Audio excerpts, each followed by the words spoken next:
Qui les note, ces agences de notation, puisque finalement, ce sont aussi des entreprises privées par la force des choses?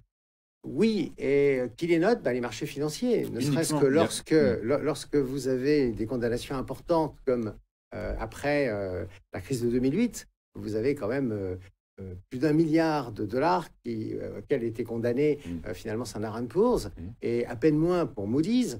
Forcément, à ce moment-là, le cours de Moody's était beaucoup moins allant.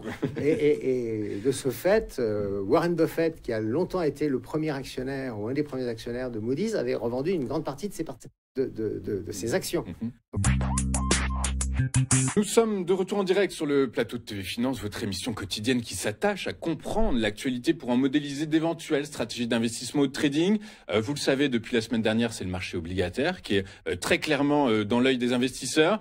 Je rappelle également que Fitch, la première des 3 grandes agences de notation mondiale, va publier son sentiment à l'égard de la trajectoire budgétaire française et de la qualité de la dette française. C'est tout à l'heure en fin de journée. Et dans ce contexte, il est donc primordial de comprendre le rôle des agences de notation. Et pour ce faire, rien de mieux que Gérard Rampeau pour éclairer nos lanternes. Bonjour Gérard.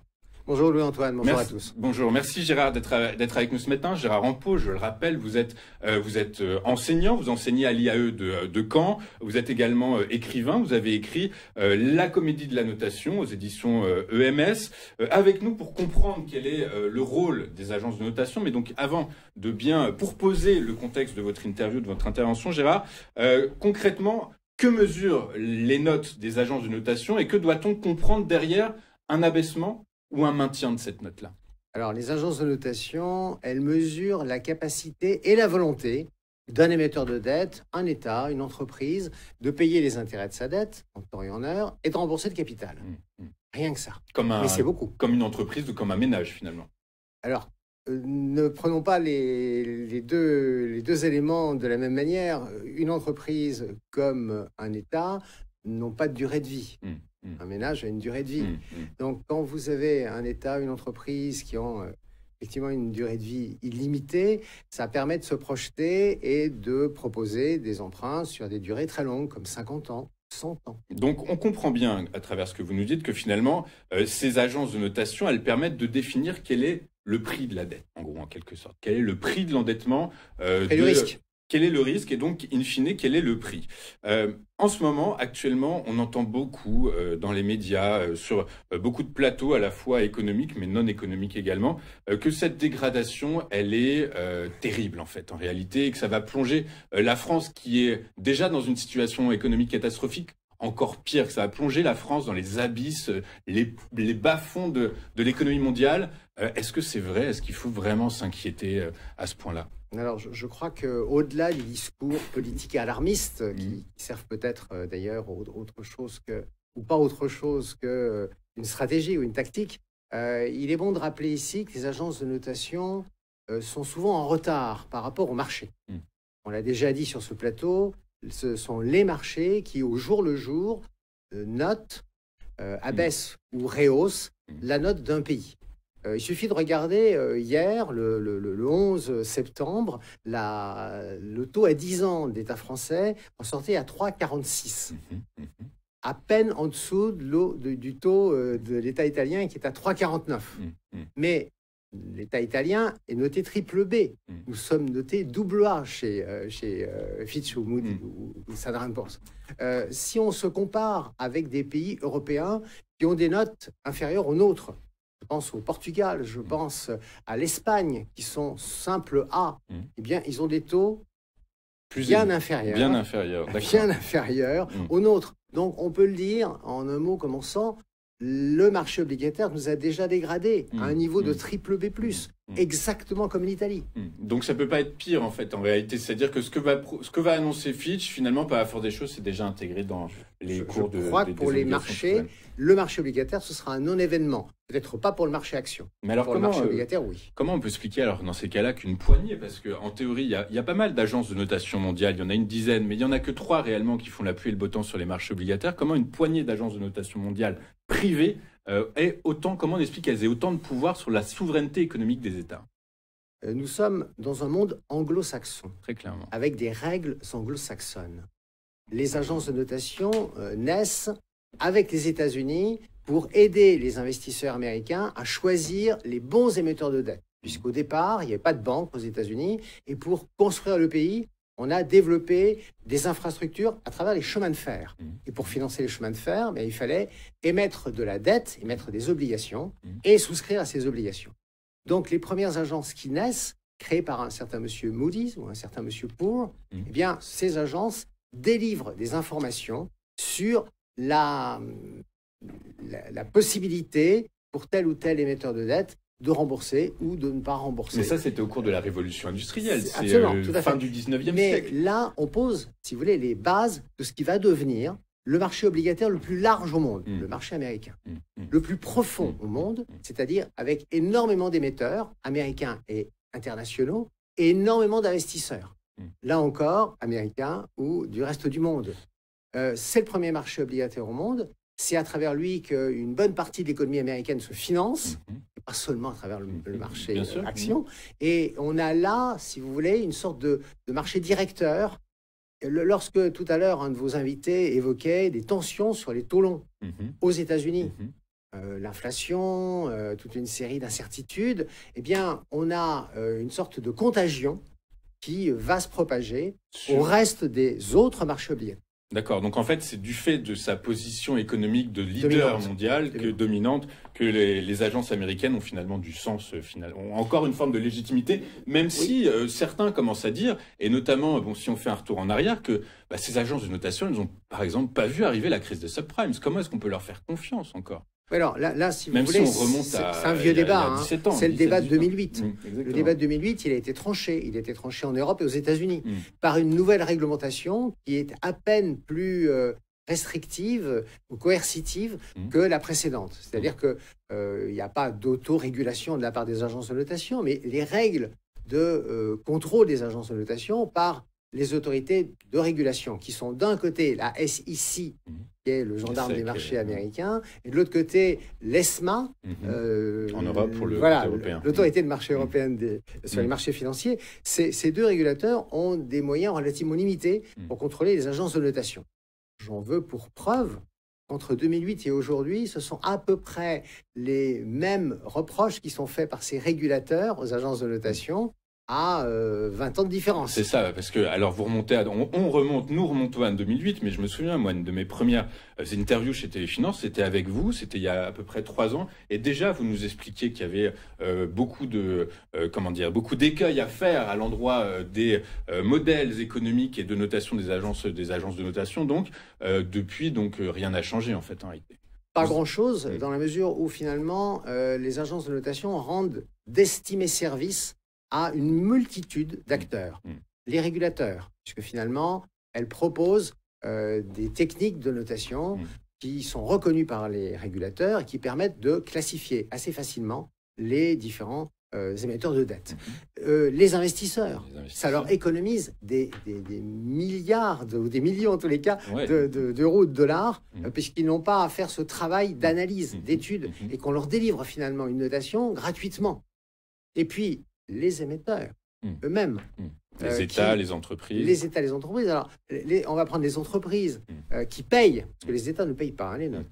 Donc, les entreprises qui payent les notes, elles ont mis sur le podium les 3 agences que vous avez citées, Standard & Poor's, Moody's et Fitch Ratings, lesquelles contrôlent plus de 90% des parts de marché aux États-Unis et en Europe. Mais c'est quand même assez surprenant. Alors, il y a quand même un risque de conflit d'intérêts. Si je suis client d'une agence qui va me noter, on peut imaginer facilement de la complaisance, même si, alors, on ne peut pas rentrer dans de la diffamation, mais en tout cas, potentiellement, ce sont des risques qui existent. Par le passé, on l'a vu que c'est un modèle économique qui est risqué quand même.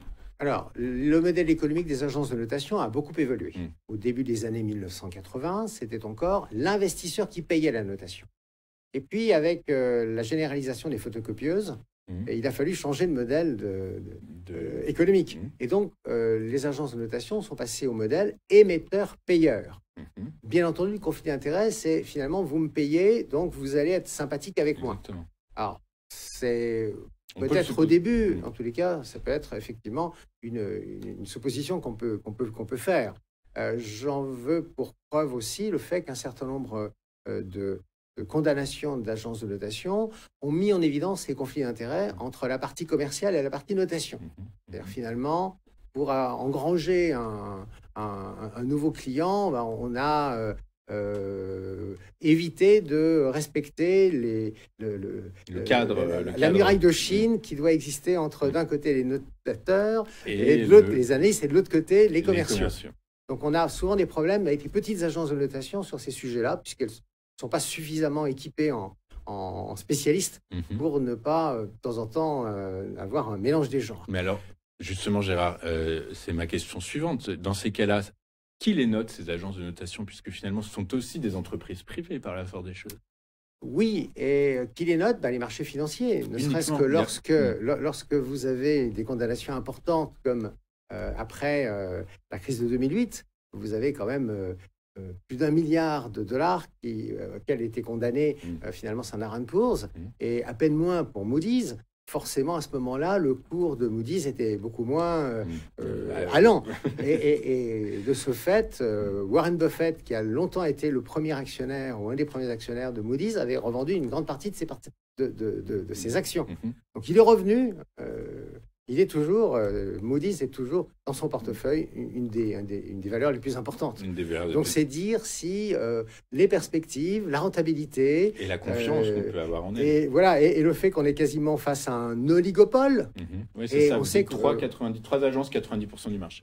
Un peu plus même. Oui, et on sait que, justement, Warren Buffett, il adore les monopoles et il n'a pas manqué il n'a pas raté celui-là, quoi. Et donc il a choisi Moody's comme cheval. Vous parliez tout à l'heure, en introduction, vous nous expliquiez d'un point de vue historique pourquoi est-ce que les agences de notation sont américaines et pourquoi elles ont autant d'influence encore aujourd'hui. Est-ce que à l'heure où justement il y a quand même une vague de fonds souverainistes, il ne faut pas avoir peur du terme, une vague de fonds un peu nationaliste, est-ce qu'il faudrait par conséquent imaginer une agence de notation européenne? Bonne idée. La même que Michel Barnier a eue, là encore en 2008, lorsqu'il était commissaire européen au marché intérieur. Et simplement, bonne idée, mais mauvaise pioche. Mauvaise pioche parce que très vite, les investisseurs et les autres agences de notation existantes ont fait remarquer qu'une agence de notation, c'était avant tout un organisme indépendant. Un organisme indépendant de quoi? Des États, des banques. Donc, il était hors de question de demander à des banques européennes d'aller constituer le tour de table d'une agence de notation européenne. Et puis, quelle aurait eu l'air de notre agence européenne s'il avait été porté sur les fonds baptismaux par la Commission européenne? Donc, on en est resté au modèle classique avec 3 agences et puis une dizaine de concurrents aux États-Unis et une quinzaine en Europe. Pour autant, les parts de marché bougent peu. L'oligopole que j'évoquais tout à l'heure, il fonctionne à plein. Et finalement, à la grande satisfaction des émetteurs. C'est ça, tout le monde s'en contente en fait. C'est une situation qui contente tout le monde en fait. Si vous voulez, lorsque vous êtes un émetteur et que vous êtes noté au moins A par une des 3 agences de notation, c'est quasiment la certitude de pouvoir placer vos nouvelles émissions d'obligations. Quand vous êtes un investisseur, passons-nous de l'autre côté, avoir du papier A ou double A ou triple B+, finalement, c'est l'assurance d'avoir une agence de notation ou plusieurs qui ont fait toutes les diligences possibles, qui ont eu accès à des informations qui ne sont pas publiques. Et donc, la qualité de la notation, si elle existe quelque part, elle est liée à ces informations souvent secrètes qui sont données par l'entreprise, par l'émetteur, à son agence de notation favorite. Un écueil supplémentaire sur la notation et le modèle de notation. Finalement, l'entreprise, elle donne l'information qu'elle veut. L'entreprise n'a pas intérêt à donner n'importe quelle information. Si je me souviens bien, lorsque les agences de notation dans les années 1990 sont arrivées en France, en particulier Standard & Poor's, il a commencé à noter les caisses d'épargne et puis la Générale des Eaux. Il les a très mal notées. C'était ce qu'on appelle des notations non sollicitées. Scandale dans le Landerneau français. L'année suivante, la Générale des Eaux et les caisses d'épargne ont payé leur notation. Et devinez quoi, Louis-Antoine, la notation était bien meilleure. Donc, à travers des notations non sollicitées, les agences de notation sont créées des parts de marché tout à fait inexpugnables en France, par exemple, et en Europe. Voilà le mode d'emploi. Et que vous exposez très bien. Une dernière question, Gérard. Il y a 3 ans, vous nous expliquiez qu'il fallait plus de transparence. Est-ce qu'aujourd'hui, au-delà de la transparence, il faudrait pas, alors on en a parlé un peu en off, vous m'avez dit que c'était pas forcément un bon terme, mais peut-être un peu plus de démocratie dans les agences de notation. Alors, transparence, ok, mais démocratie peut-être. C'est un sujet difficile, digne d'un sujet de philo. Je crois que la transparence et la démocratie ne font pas forcément bon ménage. On a, si vous le voulez, des notions dites de secret des affaires. Les informations données, je dirais, à titre privé aux agences de notation les obligent à ne pas révéler ces informations, hein, à rester tout à fait, à respecter la confidentialité. Donc, je crains que la démocratie n'ait pas tout à fait sa place là-dedans. Par contre, on peut dire que l'opinion publique, de temps en temps, a eu raison, après 2008, de la morgue des agences de notation qui aujourd'hui font très attention avant de procéder à des dégradations. Je crois qu'il y a beaucoup de sommations qui sont faites avant d'en arriver à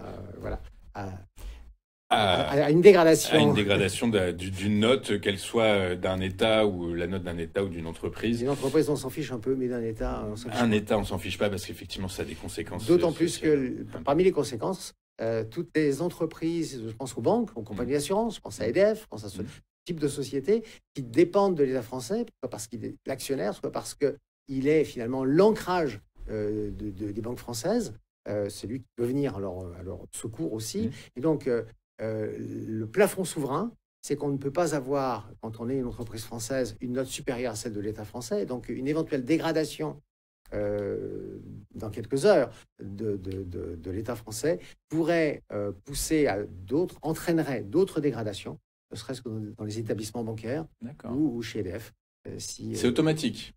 La France perd un cran dans sa notation, la note de Société Générale baisse dans les mêmes proportions que les notes des banques sont légèrement en dessous de celles de l'État français. C'est hyper intéressant ce que vous dites. Mais ça veut simplement dire qu'en cascade, il y aura des répercussions qui rendront le coût de la dette plus élevé pour les banques françaises, pour les entreprises qui ont comme c'est ça, donc in fine, mathématiquement, logiquement, ce que vous dites, c'est que finalement, ça va renchérir. Ça va nous coûter cher. Ça va nous coûter cher, ça va alourdir globalement des grands établissements bancaires pas directement français. Pour l'État français, mais pour tous ceux qui en dépendent. Exactement, très clair. C'est l'effet de cascade. C'est l'effet cascade, l'effet ruissellement. Merci beaucoup, Gérard, d'avoir été avec nous ce matin. Gérard Rampeau, vous êtes chercheur, non, vous êtes enseignant, vous enseignez à l'IAE de Caen et également écrivain, puisque vous avez écrit aux éditions EMS La comédie de la notation, et c'est un livre qui se lit toujours très bien. Merci beaucoup d'avoir été avec nous.